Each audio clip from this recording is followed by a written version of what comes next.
नमस्कार. आपल्या सगळ्यांचे सोशल महाराष्ट्र न्यूज चॅनलमध्ये हार्दिक स्वागत. चला वळूया तर एका नवीन बातमीकडे. आजची बातमी.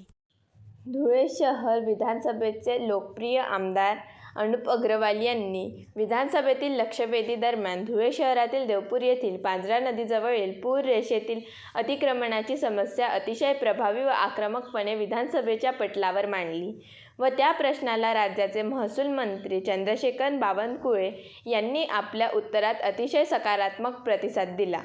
किती दिवसात काढाल एवढी माझी विनंती अध्यक्ष महोदय.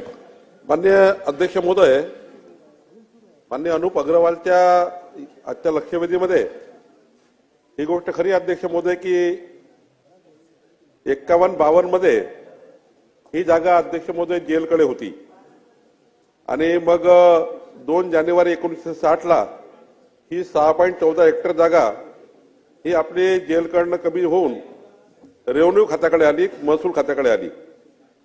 अध्यक्ष महोदय, आता यामध्ये एक नगरपालिकेचं बगीचाचं आरक्षण आहे, यामध्ये 12 मीटरचा विकास योजनेचा रस्ता आहे.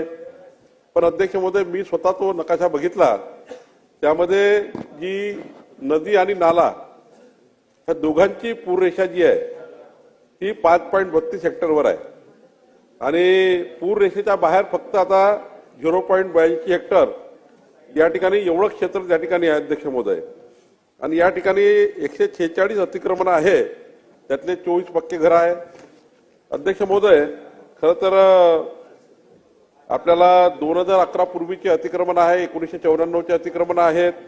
त्यामुळं प्रधानमंत्री आवास योजनेचाही त्या ठिकाणी नियम आहे की 2011 पूर्वीचे अतिक्रमण असतील तर त्यांना कायदेशीर त्यांना प्रोटेक्शन आहे आणि त्यामुळे हे अतिक्रमण नियमानुसार करणे, नियमाकुल करणे आणि बाकी जे अतिक्रमण पूररेषेमध्ये आहे ते अतिक्रमण काढून टाकणे असे 2 भाग अध्यक्ष महोदय या ठिकाणी आहे. तर मी या ठिकाणी तिथले RDC आहेत, तिथले आज उपायुक्त धुळे महानगरपालिकेचे यांच्याही चर्चा केली अध्यक्ष महोदय. तर हे संपूर्ण बांधकामं जे पूररेषेच्या आतमध्ये आहेत त्यांना अतिक्रमण हटवणे आणि पूररेषेच्या बाहेर आहे त्यांना 2011च्या PMOIच्या बंधनाप्रमाणे प्रोटेक्शन आहे. त्यांना दोघाही बांधकामांना किमान 1 वर्ष अध्यक्ष महोदय या ठिकाणी लागणार आहे.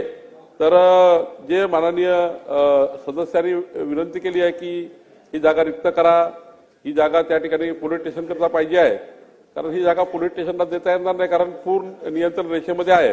पण ही जागा मोकळी करणे, तिथे बगीचा करणे, तिथे जागा प्रोटेक्ट करणे याकरता काम करता येईल. तर 1 वर्षभरात अध्यक्ष महोदय ही जागा आपण मोकळी करण्याचा आपण या ठिकाणी निर्णय घेणार आहोत. 10 ऑक्टोबर 2013चा GR आहे का शासकीय पड जागा इत्यादी जागांवर, सार्वजनिक जागा, मोकळ्या जागांवर जर कोणाचंही अतिक्रमण असेल तर तो ताबडतोब काढला पाहिजे. हा 10 ऑक्टोबर 2013चा सरकारचा GR आहे. कोर्टाने सुद्धा याच्यावर असे आदेश दिलेले अध्यक्ष महोदय. आणि त्या ठिकाणी शाळा आहे, मदरसे, तर या लोकांवर फौजदारी गुन्हे दाखल होतील का हे सुद्धा या ठिकाणी GR मध्ये म्हटलेलं आहे. आणि पूररेषेच्या आत ती शाळा आहे, त्या ठिकाणी लहान मुलांचं भविष्य, जीव धोक्यात आहे अध्यक्ष महोदय. तर या लोकांवर गुन्हे सुद्धा दाखल झाले पाहिजे अध्यक्ष महोदय. मी आधीच सांगितलं आहे की पूररेषेमध्ये 5.32 हेक्टर जागा आहे, ती जागा रिकामी करणे आवश्यक आहे. त्यातून त्यांना अतिक्रमण काढण्याचा आपण निर्णय करतो आहे. पूररेषेच्या बाहेर 0.82 हेक्टर आहे, त्याच्याही त्या ठिकाणी अतिक्रमण आहे. पूररेषेच्या बाहेरचे अतिक्रमण हे 2011च्या पूर्वीचे असल्यामुळे त्यांना आपल्याला काहीतरी पर्यायी व्यवस्था करून करावी लागेल. पण हे सर्व करण्याकरता आपल्याला महानगरपालिका आणि महसूल प्रशासन या दोघांच्याही बैठकीचा निर्णय झाला. त्यांनी टाइमलाईन कार्यक्रम ठरवला आहे. गरज पडल्यास तो कार्यक्रम मी माननीय सदस्यांना देतो. पण वर्षभराच्या आतमध्ये हा संपूर्ण परिसर मोकळा करण्यासाठी त्या ठिकाणी शासनाने निर्णय घेतला आहे आणि त्याकरता लागणारी जे काही वेळापत्रक आहे तेही आम्ही तयार केलं आहे. लक्षवेधी क्रमांक 2. अध्यक्ष, बातमी आवडल्यास चॅनलला लाईक व सबस्क्राईब करा व दररोज अशा नवनवीन बातम्या पाहण्यासाठी चॅनलला फॉलो करा. धन्यवाद.